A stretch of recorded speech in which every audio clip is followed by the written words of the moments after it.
Crime બ્રાન્ચને એક information મળી હતી 17/11/2025ના રોજ એક બેંકોકથી સુરત એર ઇન્ડિયા એક્સપ્રેસની ફ્લાઇટમાં એક જાફર ખાન મોબાઈલ વાળા નામનો માણસ ફ્લાઇટમાં આવે છે અને એની પાસે હાઇબ્રિડ ગાંજો છે. આ બાતમી આધારે સુરત ક્રાઇમ બ્રાન્ચની ટીમના પોલીસ ઇન્સ્પેક્ટર SM પરમાર અને એની ટીમ દ્વારા એરપોર્ટમાં એમને પકડવામાં આવ્યા હતા અને એમની સર્ચ દરમિયાન 4 કિલો જેટલો હાઇબ્રિડ ગાંજો મળી આવ્યો હતો.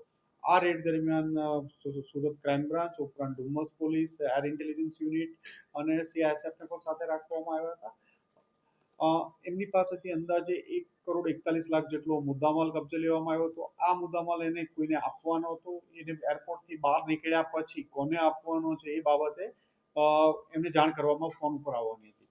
ક્રાઇમ બ્રાન્ચની ટીમે એને પકડી અને એને અરેસ્ટ કરી એના 3 દિવસના રિમાન્ડ લેવામાં આવ્યા હતા. એમની ઘણી બધી પૂછપરછ કરવામાં આવી હતી. દરમિયાનમાં ફરીથી ક્રાઇમ બ્રાન્ચને એક ઇન્ફોર્મેશન મળી કે જાફર ખાન પાસે વધુ મુદ્દામાલ છે, જે વાતની આધારે ફર્ધર એના રિમાન્ડ લેવામાં આવ્યા હતા અને એની પાસેનું જે લગેજ હતું બેગ, જેમાં ઉપર 8 પેકેટ જે 4 kg મળ્યા હતા, એ બેગ જ એને કન્ફેસ કર્યું કે બેગની અંદર કન્સીલ કરીને છુપાવીને વધુ હજી મુદ્દામાલ બીજો છે, જેથી પંચો અને સરકારી પંચો વિડીયોગ્રાફી અને બધાની સાથે રાખી અને ફરીથી એકવાર બેગની સર્ચ કરવામાં આવી હતી. બેગની ઉપર એક ફરીથી બીજું બેગનું કવર લગાડી દેવામાં આવ્યું હતું બેગની ઉપર, તેમાં ટાયર ને ઉપર આખી બેગ કેવિટી બનાવી અને છુપાવવામાં આવ્યું હતું. એમના ઉપર એમણે કાર્બન પેપર મૂક્યા હતા, જેથી જે બેગેજ સ્કેનરમાં આ ડ્રગ્સ છે એ સ્કેન ન થાય અને આરામથી પાસ થઈ શકે, એટલે એ પણ એને છુપાવીને કબજે કરવામાં આવ્યું હતું. બંને બેગ તોડીને સર્ચ કરતા એમાંથી 4 પેકેટ મળી આવ્યા હતા, જે 4 કિલો 800 ગ્રામ એટલે અંદાજે 5 કિલો જેટલું અને જેની કિંમત 1,70,00,000 જેટલાનો મુદ્દામાલ વધુ સુરત ક્રાઇમ બ્રાન્ચ દ્વારા ધરપકડ કરવામાં આવ્યું છે.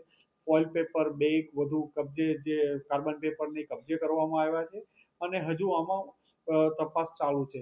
દરમિયાન ઘણી બધી પોલીસને ઇન્ફોર્મેશન આ કેસ બાબતે આગળ મળી છે, પણ હાલમાં કાર્યવાહી આ બાબતે ચાલુ છે અને આ ઇન્વેસ્ટિગેશનમાં ટોટલ 3 કરોડથી વધુનો મુદ્દામાલ કબજે કરવામાં આવ્યો છે.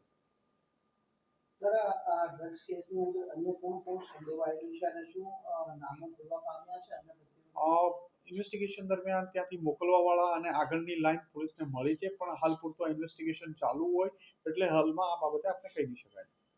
બેંકોક સિવાય અન્ય ક્યાં ખાસ જોડાયેલા છે? તામિલનાડુ, ચેન્નઈ અને અલગ અલગ રાજ્યો, મહારાષ્ટ્ર સાથે આ કેસના તાર જોડાયેલા છે.